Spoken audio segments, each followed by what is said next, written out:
Evangelio de Mateo, capítulo 5, versículo 1. ¿Nos repite, por favor?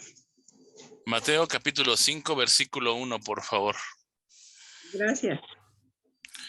Es un pasaje muy conocido y que sentí el compartir con ustedes el día de hoy. Vamos a leer del versículo 1 al versículo 3. Dice: viendo la multitud, subió al monte, y sentándose vinieron a él sus discípulos. Y abriendo la boca les enseñaba diciendo: bienaventurados los pobres en espíritu, porque de ellos es el reino de los cielos. Miren, yo quiero comenzar comentándoles algo, ¿no?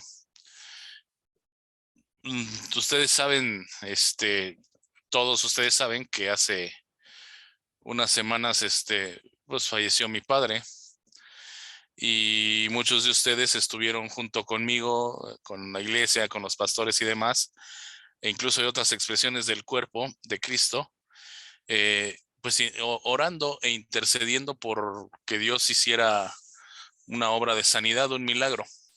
Más allá de que Dios cumplió su perfecta voluntad y demás, y que no es el tema de lo que quiero hoy compartirles, me quedan algunas lecciones, conforme pasan los días, que pueden volverse desafíos y que sentí el compartir el día de hoy. Primero que nada, ¿por qué oramos? ¿Qué nos motiva realmente para orar? Es decir, nosotros sabemos, como el día de hoy, que tenemos una reunión de oración donde hay un buen grupo, pero yo creo que cada uno de nosotros hace un autoanálisis, veríamos que quizás tendríamos motivaciones diferentes, válidas o no, eso no me meto, ¿no? Finalmente, puede ser que de repente, y ustedes lo van a ver, le voy a hablar claro, y entiendo que todos los que estamos aquí, pues somos maduros en el Señor, así que no, aquí sí creo que no hay chance de que nadie se tenga que ofender, pero estoy acostumbrado a hablar claro y le pido que en ese sentido me disculpe de antemano. Pero usted y yo sabemos que, y vemos que hay quien se acuerda de Dios cuando tiene una bronca encima. Se acuerda de que existe la oración cuando tiene una enfermedad, cuando tiene una petición, cuando se queda sin trabajo, cuando tiene una crisis económica, cuando tiene broncas con los hijos o con la pareja, etcétera. ¿Sí me explico? Es una escena a veces muy común y realmente creo que cada uno de nosotros tendría que evaluar qué busco al orar. Busco, válgase la redundancia, tener una búsqueda mayor acerca de Dios, o busco que Dios responda únicamente lo que yo quiero, como yo lo quiero y en el momento que quiero. Yo le pido que no me malentienda, quiero ser muy respetuoso, pero si bien la oración y en ese sentido las peticiones que externamos, pues las llevamos con toda la sinceridad y toda la devoción delante de Dios, creo que sí tenemos que hacer un análisis, empezando por mí, yo el primero, de por qué nos estamos acercando a Él y con qué intención. Porque Dios sigue siendo Dios, así me conteste como creo o quiero que me conteste o no. Dios sigue siendo Dios, aunque mi oración o la respuesta a mi oración no vaya en el sentido que yo quiero. Y quiero que me acompañe a este pasaje que le dije de Mateo 5. Dice: viendo la multitud, subió al monte, y sentándose vinieron a él sus discípulos. Fíjese, dice viendo la multitud. Y otra vez es un claro ejemplo de lo que hace Jesús de manera muy común. Dice que ve la multitud. La palabra que utiliza ahí en el idioma original no significa el ver como yo los estoy viendo, aunque sea a través de una cámara, o ustedes a mí, o cuando el domingo con mucho gusto nos vemos, quiere decir que nos estamos viendo de una manera natural, ¿me explico? Sino que la palabra que utiliza ahí implica que ve con la habilidad del Espíritu Santo, discierne lo que hay en esa multitud, ve la intención del corazón, no únicamente una vista natural, sino una vista sobrenatural, si lo quiere ver.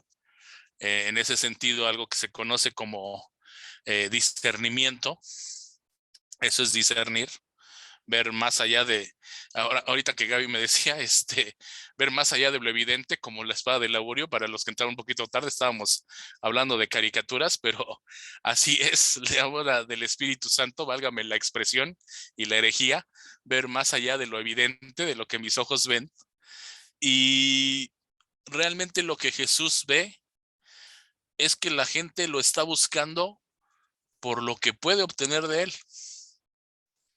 Es decir, puede ser válido o no. Y finalmente Jesús, movido a misericordia, atendía algunas de esas peticiones, pero discierne la intención del corazón de la multitud y literal lo que hace es que los deja ahí y no los pela de momento, sino que agarra a sus discípulos y empieza a enseñar. ¿Qué es lo que nos está diciendo ahí Mateo? Pues que realmente el propósito principal de Jesús y por lo que Él vino a nosotros no es para responder oraciones al gusto. Y perdóneme si suena muy fuerte. No quiere decir que no vamos a orar, no me malentienda, sino implica que viene a una relación íntima con los discípulos. ¿Sí me explico?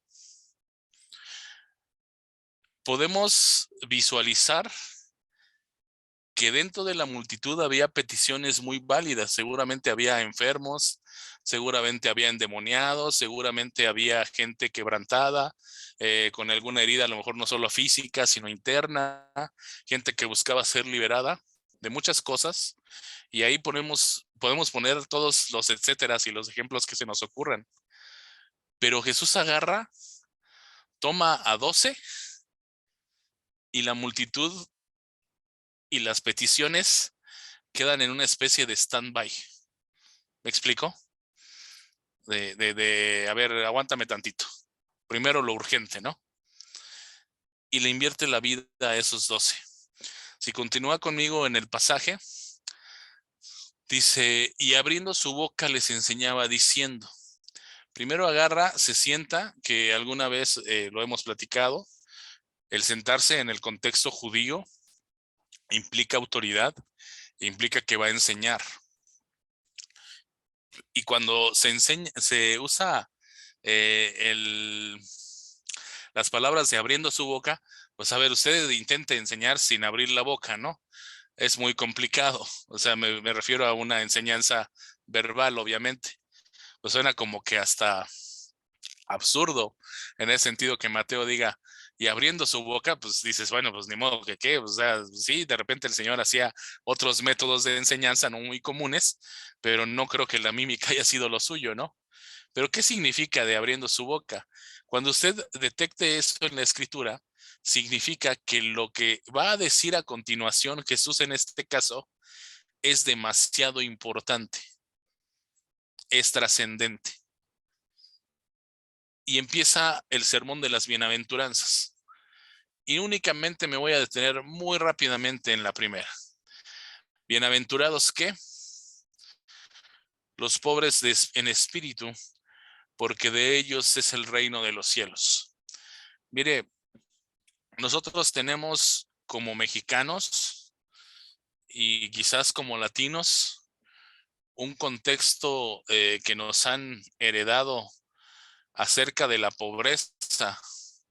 E inmediatamente cuando detectamos la palabra pobreza, pues ubicamos una situación económica precaria que algunos hemos padecido o de repente padecemos, etcétera. Pero realmente aquí la palabra que utiliza en el griego para mencionar a los pobres es la palabra tochos, como tal, así, como se oye. Dicha palabra tendría como un contexto de lo que sería un mendigo, alguien que mendiga. En el contexto judío, los pobres eran de dos tipos, por así decirlo. Cualquiera que tenía que ganarse la vida para poder vivir era considerado pobre. En ese caso, en el contexto judío, creo que usted y yo, que tenemos que trabajar para ganarnos la vida, pues entraríamos en esa clasificación, ¿me explico? Pero había otra que es esta palabra que le menciono de tochos, donde eran aquellos que estaban en una condición prácticamente de indigencia, que estaban desesperados por alimento, que estaban desesperados por obtener algún bien. Y hace una comparativa muy interesante el Señor Jesús ahí, porque dice, bienaventurados los pobres, pero ¿de qué? No está enfatizando Jesús ni promoviendo una pobreza material, sino en ese sentido está hablando de una pobreza y de una dependencia espiritual. El contexto es bienaventurados, que la palabra ahí bienaventurados, si la pudiéramos traducir, es doblemente feliz, o algunos comentaristas la comparan a alguien que es bienaventurado como la isla de Chipre. La isla de Chipre geográficamente tiene una característica, que no necesita nada para desarrollarse y subsistir fuera de ella. Es decir, tiene todos los elementos dentro de ella como isla para desarrollarse y para subsistir. Entonces, cuando Jesús dice bienaventurado, está diciendo doblemente feliz, o está diciendo, a ver, cuando eres bienaventurado, nada te falta que esté fuera de nosotros. ¿Sí va conmigo hasta aquí? Para ir asimilando y culminando. Cuando Jesús empieza o menciona la palabra los pobres de espíritu, le decía, la palabra ahí es tochos. Podríamos traducir los que mendigan a Dios, los desesperados por Dios, los que anhelan la presencia de Dios. Yo no sé, seguramente usted no lo hace, pero 40 y tantos años, bueno, no empecé a los 40, la edad que tengo es 41, pero desde que ya empecé a ganar mi propia lana, pues empecé a comer en la calle yo. Y uno de hombre, pues ahí está Héctor, que no me dejará mentir, pues tiende uno más a desafiar a la muerte. Las mujeres son más cuidadosas, pero uno sí de repente le juega al valiente y puedes aventarte tacos afuera del metro Pantitlán o de algún paradero, etcétera, o de alguna colonia, y dicen que donde hay gente, ahí es garantía, ¿no? ¿A qué voy con esto? Alguna vez, seguido comía ahí por el metro Hidalgo y alrededor hay muchos niños de la calle, muchos. Si de repente tú les invitabas algo, un taco o una torta, o los veías, literal, pues recogiendo las sobras de lo que dejaban, tú veías una desesperación por llevarse alimento a la boca que rayaba en algo que te hacía sentir incómodo. Esa es una realidad, porque esas realidades, de repente incomodan, ¿me explico? Y más si tú estás comiendo bien sabroso, de repente hasta se te atora, porque dices, ay, en la torre, ¿no? Pues déjame disfrutarlo. O sea, ya sé que hay una realidad, pero ahorita no quiero saberlo, ¿no? Ahorita quiero saber que me voy a comer una torta o unos tacos o lo que sea. Y de repente, en alguna ocasión, pues sí, sentí fuerte que era un buen ejemplo de cómo tendríamos que ser con la presencia de Dios, con esa desesperación.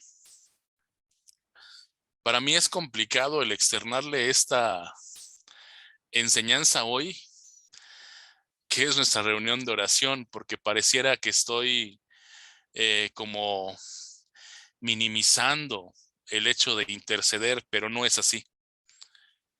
La Biblia habla de grandes intercesores que oran por el pueblo, por las necesidades, pero más bien quiero que enfaticemos la actitud correcta. Dios seguirá siendo Dios, mis hermanos, si le pedimos por un enfermo y el enfermo se muere. Si pedimos porque Dios nos dé una promoción laboral y mañana nos despiden, Dios sigue siendo Dios. Si pedimos por nuestra salud y de repente los estudios que nos hacen no son muy halagadores, ¿me explico? El punto es que no podemos estar basando nuestra relación con Dios en lo que hace o en lo que responde o en cómo lo responde.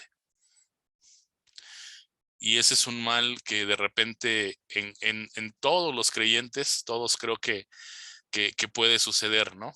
Yo lo he experimentado, creo que de manera muy reciente, cuando veía que pues llegaba la doctora de la mañana y parecía que teníamos dos diagnósticos con mi papá, y a lo mejor ustedes notaban que de repente mi mensaje y mi información era, no, pues parece que hay mejoría y le quieren quitar el tubo, etcétera. Esa era la doctora de la mañana. Y llegaba la de la tarde y prácticamente nos mandaba ya a tomar medidas a la caja, ¿no? Entonces tú decías, oye, pues ¿cuál de los dos? Y aunque muchas veces hay una buena intención en lo que decimos, lo cierto es que nuestra fe tiene que ser puesta a prueba. Santiago dice, ¿tienes fe? Muéstrame tus obras. Si no, nomás alardeamos que tenemos fe, ¿verdad? Entonces, humanamente, situaciones como esa o como cualquier otra en la que usted y yo hemos estado, pues seguramente que nos pegan. Quitando el ejemplo de la vida de mi papá, ¿cuántas oraciones hemos hecho aquí? ¿Cuántas se cumplen? Pero también cuántas no se cumplen como nosotros humanamente pensamos. Y no por eso se cae o tiene que caerse nuestra relación con Dios, ni decir, no, pues Dios no cumplió, porque estaríamos cayendo en un contexto meramente religioso. ¿Me explico? Donde buscamos un Dios milagrero que está a nuestro servicio. Y por eso muchos tristemente pues le dicen o le dan la espalda a Dios y se van a otras propuestas que sean más temporales, aunque el costo sea eterno, tristemente. Entonces, resumo con esto.